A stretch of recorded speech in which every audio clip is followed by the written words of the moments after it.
A duhet tifozat me pagu për bileta? Kjo pyetje është ndezë në krejt botën e futbollit pas deklaratave të raportume të Florentino Perezit, presidenti i Real Madridit, i cili thotë se tifozat duhet me pas mundësinë me e pa futbollin falas. Ide që tingëllon ekstreme, por nëse shikon logjikën e tij, nuk është bashkët pa sens. Ai thotë që futbolli ekziston fal tifozave, po vetë tifoz po e paguajnë lojën më shumë se kurrë, ndërsa ata që drejtojnë futbollin po marrin paga më të mëdha se ligat që i drejtojnë. Perez e kritikon hapën edhe UEFA-n. Pse nuk e lejon një model më të lirë për tifoza? Edhe sipas tij, arsyeja është e thjeshtë. Çdo vit njerëz në krye të futbollit marrin paga gjigande. Edhe si shembull përmendet La Liga. Presidenti i saj thuhet se ka pagë më të madhe sa i Premier League, edhe pse Premier Liga gjeneron shumë fitime. E kjo tregon një realitet. Futbolli modern po bëhet gjithnjë më i shtrejtë për ata që dojnë më shumëte. Një biletë thjesht sot kushton më shumë se një ditë pune.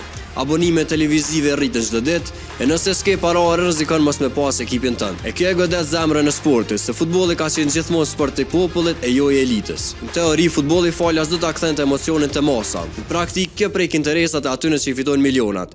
Edhe bashkë këtu lind debati i madh. A është futbolli sport që duhet më shiu për krejt apo biznes që s'munën me jetu pas çmime të larta? E ju tregoni në komente, a duhet tifozat me pagu bileta apo është normale që më rrit çmimi vet pas vite? Edhe mos harro, bëje follow Urban FM me subscribe në YouTube.